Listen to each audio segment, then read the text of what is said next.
Olá, bem-vindo ao ASP Talks, o podcast da ASP. Eu sou Clarice Frechiani Lara Leite, diretora cultural da ASP, e tenho a alegria de anfitriar mais um episódio diretamente do nosso encontro anual de Campos do Jordão. Estou aqui hoje com a professora Milena Donato Oliva, professora de Direito Civil da UERJ. Milena, muito obrigada pela sua presença no nosso encontro e aqui no nosso podcast. É um prazer, Clarice. Muito obrigada pelo convite. Nós é que agradecemos e hoje nós vamos falar de um tema que é um tema essencial para o dia a dia da advocacia, que é o tema das assinaturas eletrônicas, né? Então, vamos começar do ponto que aflige advogados e advogadas. Protocolo de petições com assinatura eletrônica. Milena, como que está essa situação? Qual é o nosso desafio? Clarice, de fato, esse é um desafio para nós, advogados que militamos no contencioso, porque para o protocolo das petições é exigido o nosso token, o nosso certificado digital, e o protocolo até então sempre foi uma função administrativa que o cartório fazia, e a assinatura era feita do próprio punho, sem maiores formalidades. E agora, com a exigência de que o protocolo e a assinatura muitas vezes ocorrem no mesmo ato pelo certificado digital, essa função se tornou personalíssima do advogado. E se o advogado se vê obrigado, por qualquer razão contingencial da vida, uma doença, uma viagem, a pedir para um colega fazer o protocolo para ele, a dificuldade, né, que todos nós sofremos é de que, ao emprestar o nosso token com a nossa senha, a pessoa tem acesso a toda a nossa vida digital, imposto de renda, notas fiscais. Então, essa é a nossa dor atual. É a dor, né? Antes a gente assinava e alguém cuidava do protocolo, 2 atos separados, e essas coisas estão unidas. A gente tem também pela ASP pensado em formas de desonerar a advocacia dessa formalidade, e a gente se depara em alguma medida com algo que é importante, que é o certificado digital. Ele serve para assegurar a autenticidade de quem assina, né? Isso é algo essencial, acho que da própria estrutura da assinatura eletrônica. O problema é o fato de essas coisas terem se unido, né? Um ato, que é um ato de assinar a petição, e outro ato, que é o ato de realizar o protocolo. Exato, acho que esse é um ponto muito sensível, porque com o processo eletrônico, os advogados acabaram assumindo o trabalho mais cartorário de efetuar o protocolo. E nesse trabalho cartorário, para se garantir a autenticidade, tem que usar o token e fazer assinatura com o token para garantir essa autenticidade. E talvez o que se possa pensar e cogitar é que a segurança que existia nos processos físicos ela poderia tentar ser mantida nos processos eletrônicos sem algo a mais, porque o que acontece hoje é uma segurança maior. Se exige mais que um reconhecimento de firma, mal comparando, como se no processo físico nós assinássemos uma petição, o estagiário fosse protocolar, mas quem garante que a Milena assinou? Então, não havia uma garantia de autenticidade que eu, Milena, assinei aquela petição que o meu estagiário levou para o protocolo. E o processo eletrônico, em vez de manter, no fundo, seguir o fluxo que já vinha correndo, criou uma segurança maior. E a pergunta é, precisamos dessa segurança maior? E a que custo ela vem, né? O custo dos nossos dados pessoais ficarem Sim, expostos. eu imaginei, fiquei pensando na imagem, é como se, transportando o sistema de hoje para o passado, quando a gente fosse realizar o protocolo da petição que nós assinamos, a gente tivesse que mostrar o nosso documento de identidade para mostrar que somos nós mesmos que estamos fazendo, né, Ou aquele assinar protocolo. na frente do cartório, por autenticidade, porque é o próprio Sim, eu ali assinando, né? Assinatura digital é o ato de assinar, quase que presencialmente. e se falou, a gente hoje com o certificado digital, a pessoa tem acesso a tudo, né? Então tem acesso a informações, eh, de imposto de renda, tem a possibilidade de praticar atos, claro, né? Isso é uma questão de confiança, da relação de confiança também com as pessoas com quem nós trabalhamos. Mas é uma exposição completamente desnecessária, né? Acho que esse é o ponto, a desnecessidade, a desproporção. Porque é claro que garantir a rigidez, a segurança do processo, seja eletrônico, seja físico, é uma preocupação que tem que permear qualquer solução que se adote. Mas o ponto como o processo eletrônico é novo e a gente tem a chance de justamente pensar em soluções novas, se a gente pudesse ter como linha de norte manter a segurança que já existia, porque só vale a pena ter mais segurança se houvesse problemas. Olha, eram muito comuns casos de fraude, de advogados dizerem: eu não assinei, protocolaram com a minha assinatura. Casos assim, que não eram frequentes, e aliás, eu particularmente nunca nem ouvi um caso desse. Então, soluções para problemas que não existem, ou seja, deixar mais seguro, mais autêntico, algo que nunca precisou dessa força toda, às custas de informações protegidas por sigilo bancário e fiscal ficarem acessíveis a terceiros, é essa desproporção e uma desnecessidade que a gente poderia refletir. Acho que a gente pode pensar como instituição, junto às outras instituições da justiça, né, para tentar tornar isso uma forma que seja segura, mas ao mesmo tempo razoável, né, um ônus razoável aí para a advocacia. Nas arbitragens, por exemplo, isso antes do processo eletrônico também, as petições sempre foram protocoladas por e-mail, às vezes tinha cópia física, mas agora, depois da pandemia, não. E nunca se exigiu também nenhum tipo de assinatura diferenciada. Era a imagenzinha, né, da assinatura digitalizada do advogado que era posta lá. E isso sempre foi uma forma de contratação eletrônica, fora dos processos também, e nos processos, uma forma de assinatura das petições, que sempre teve muito sucesso, no sentido de as partes realmente respeitarem, não haver uma fraude, não ter notícia de fraude que justificasse um reforço do que já vinha acontecendo. Você falou de assinatura digitalizada, que no meu modo de ver é também uma forma de assinatura eletrônica, uma assinatura eletrônica simples na categoria que hoje se fala. E o outro tema relacionado à advocacia e assinaturas eletrônicas é não mais o protocolo, essa questão de que a gente falava, mas os documentos que são apresentados com o protocolo. E aí a gente pode pensar, às vezes são apresentadas petições, às vezes procurações, contratos, e a gente tem uma discussão muito grande, especialmente um preconceito da jurisprudência com as assinaturas digitalizadas. O que você acha dessa questão das Pois assinaturas é. digitalizadas? Pois é, e eu acho que a palavra preconceito ela é bem utilizada, porque, na verdade, voltando para o mundo físico, para o mundo não digital, né? Assinamos um documento. Ele pode ser assinado sem firma reconhecida, ele pode ser assinado com firma reconhecida, pode ser assinado por autenticidade, que a pessoa vai lá na frente do cartório e assina. Então, assim, existem várias formas de o documento físico ser assinado. Quando a gente passa para o documento eletrônico, agora há um certo preconceito no sentido de que não, você tem o ônus de provar a autenticidade. Quando, na verdade, deveria ser o inverso. A presunção é de que ele é autêntico, de que ninguém fraudou nada. Se houver fraude, a parte vai suscitar: olha, não fui eu que assinei, esse documento está errado. O que acontece hoje é uma inversão. Então, a pessoa ajuiza um processo, vamos dizer, de execução, junta um título executivo com assinatura digitalizada.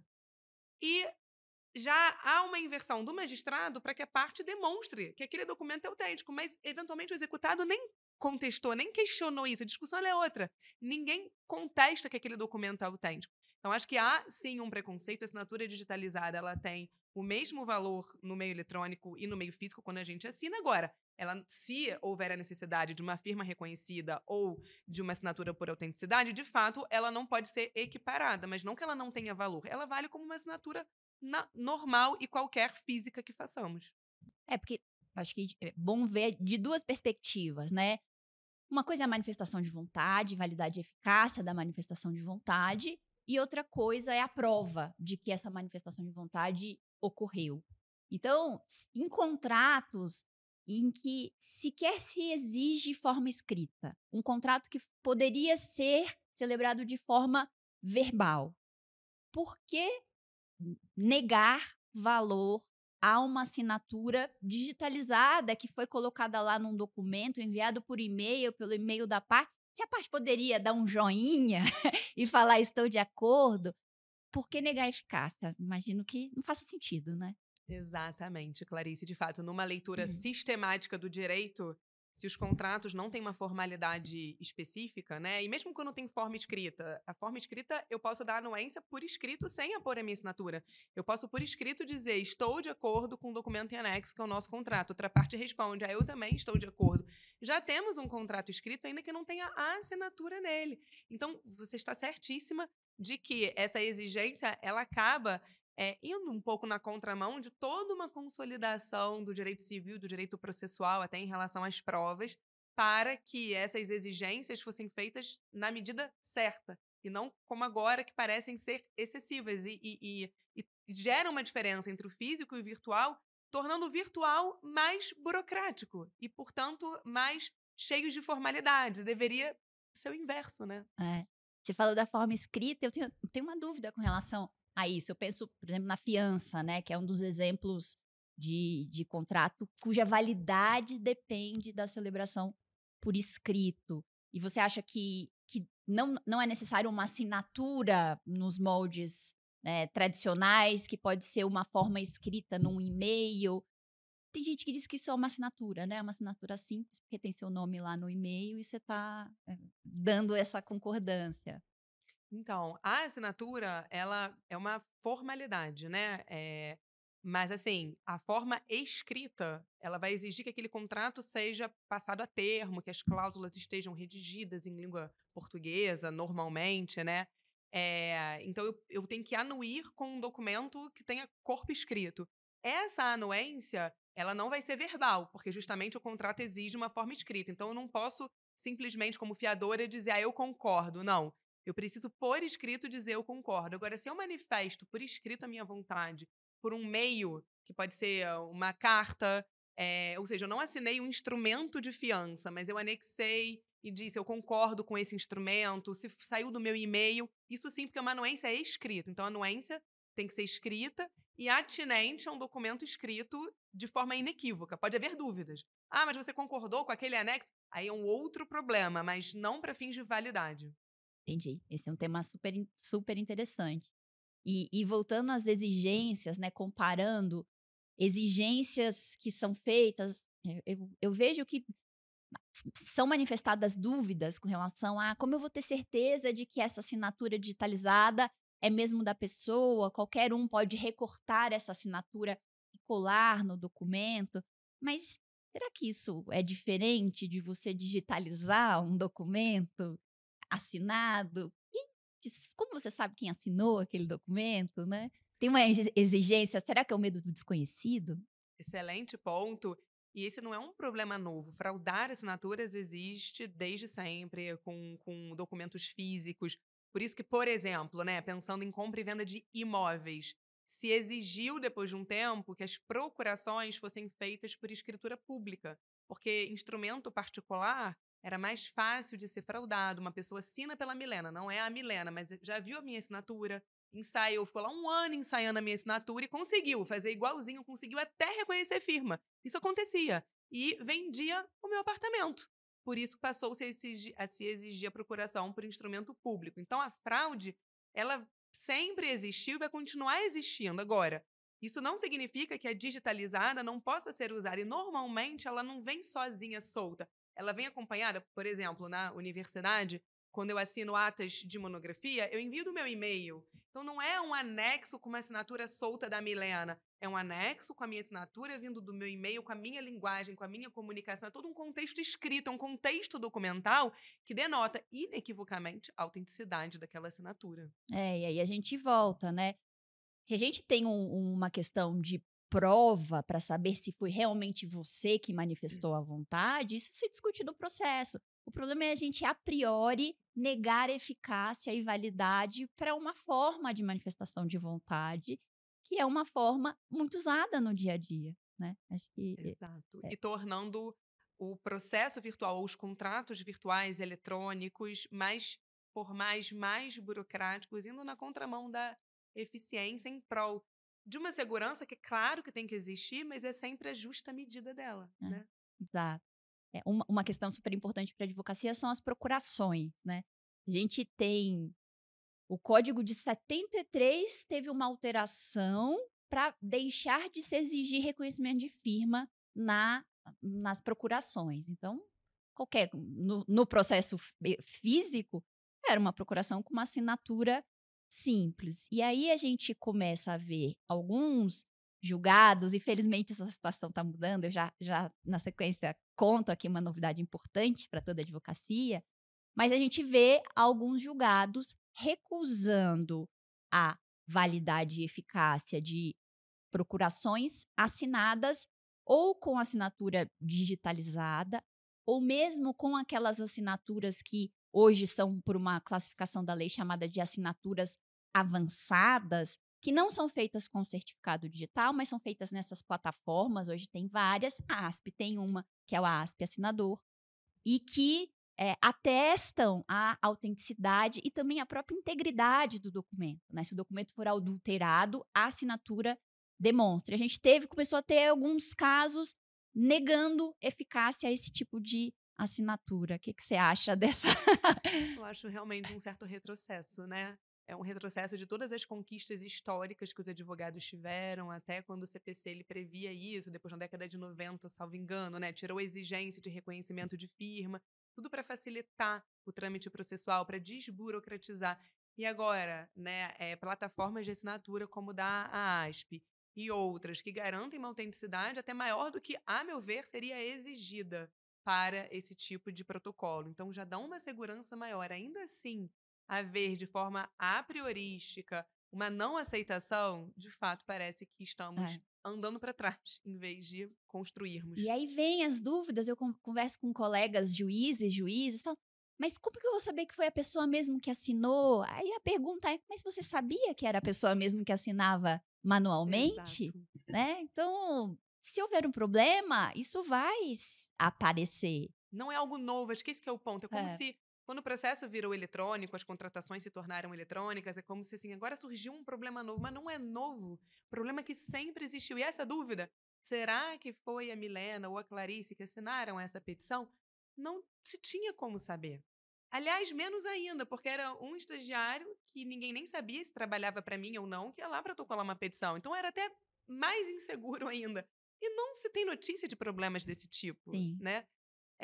Por isso que, de fato, é a justa É. proporção entre a segurança e a advocacia poder fluir como sempre fluiu, sem um ônus excessivo só porque mudou o meio agora de virtual de físico para virtual. E a notícia que eu falei que era uma boa notícia, que a ASP atuou junto à Corregedoria do Tribunal de Justiça de São Paulo e conseguiu um parecer favorável para que seja reconhecida a eficácia e validade, pelo menos de forma a priorística, né, de assinaturas feitas em procurações com o nosso assinador, a ASP, que informa a geolocalização, IP, tem o documento de identidade, o e-mail da pessoa.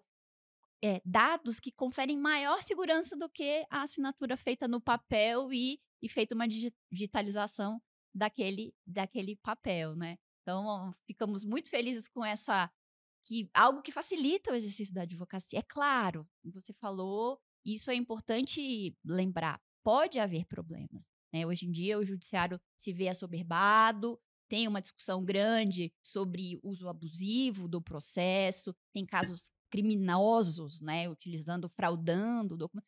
Isso tem que ser apurado, mas uma coisa é uma coisa, outra coisa é outra Exato. coisa. Você não precisa inviabilizar o exercício da advocacia, porque uma ou duas pessoas são criminosas e estão atuando de forma ilícita, né. Acho que essa Exato. é a Os compreensão. parabéns, que conquista da ASP. Parabéns, é muito importante. É importante.